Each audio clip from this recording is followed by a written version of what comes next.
This week, we're going to turn our attention to a topic that I think is one of the most important impacts on societies around the world as a result of climate change, and that's sea level rise.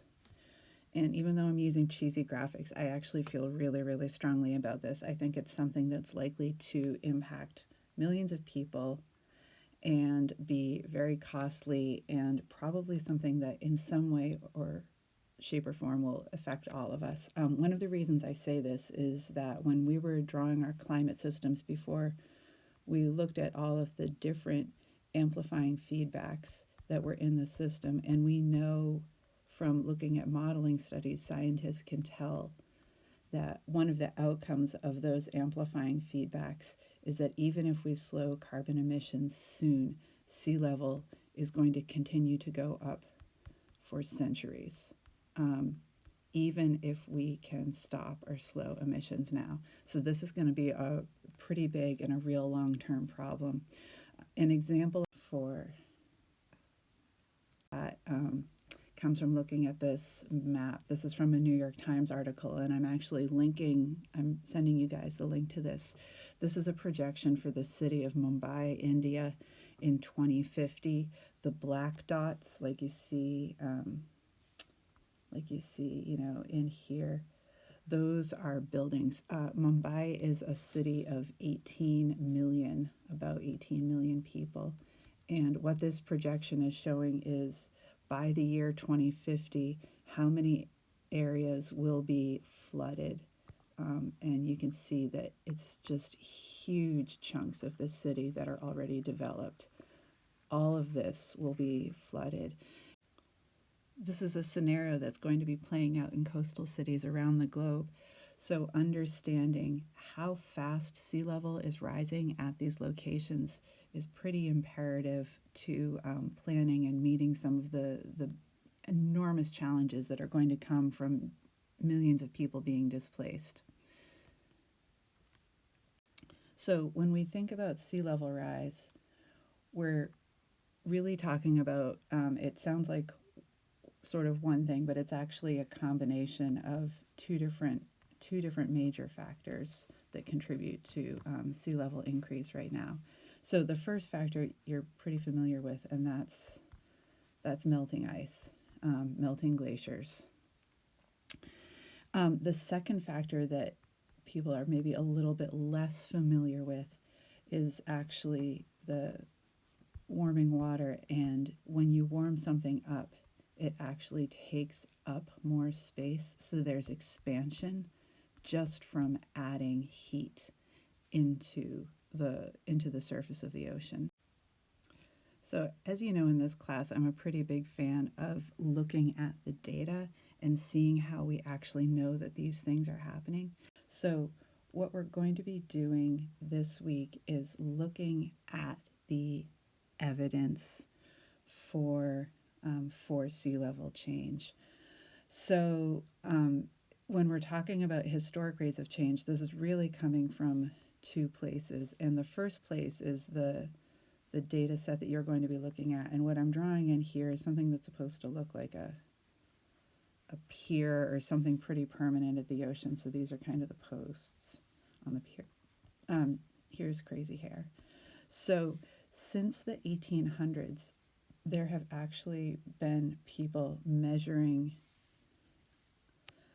the height of the water at these permanent fixed locations. These are tide gauges,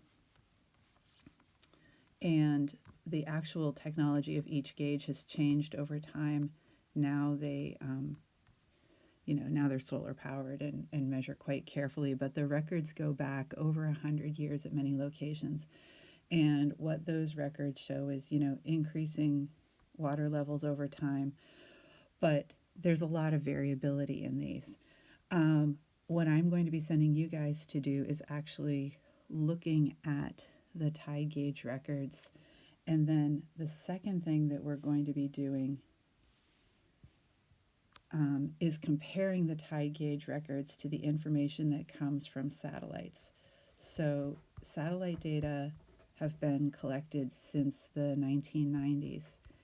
And let me just share with you now that one of the really important things about the satellite data is that when they're talking about the global rate of sea level change, they're talking about it in terms of millimeters per year. So right now, the current rate of sea level rise is 3 millimeters per year, according to the satellite data. But one of the big questions is always, has it always been that rate? And so if we look at the tide gauge data, this actually allows us to go back over something more like 100 years and ask ourselves, what does the rate look like, and how does the rate look at different stations?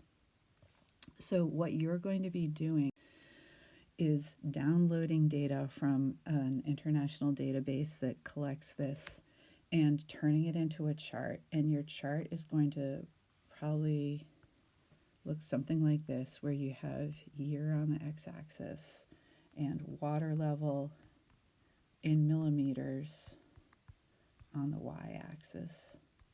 This is going to be in millimeters, and it's probably going to be thousands or something. The charts are going to look a little bit different depending on what location you're at, but many of you are going to find that you have a chart that looks, something like this. And so there's seasonal variability or some kind of storm. When you're looking at the chart, though, you can see that overall there's an upward trend.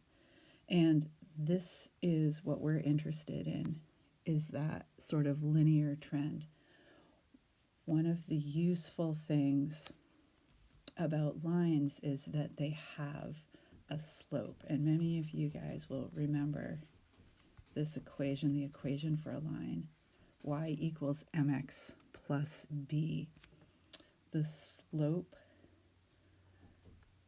is the m value that's the slope of the line. And for our purposes, that also turns out to be the rate of sea level rise. So when you guys chart your data and add the trend line and you add the equation, you might be getting something that's, sort of y equals 0.5x plus 6,500 or something. This 0.5, that is your rate of sea level rise.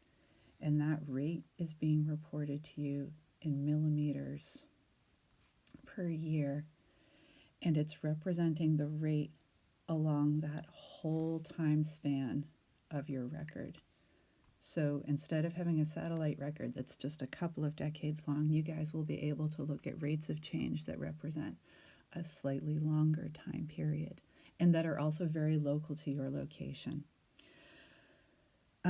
I hope that downloading the data goes well. This is something that we're trying that's a little bit different, where I'm having you work in groups this week. So you've each been assigned to a doc with 7 other people, where you're going to share your charts so you can compare what's happening at one location with what's happening at another location. And I'm asking you some questions about that in your individual homeworks. So there's both a chart, a document where you're sharing data, and then also an individual homework assignment that gets turned in. Good luck.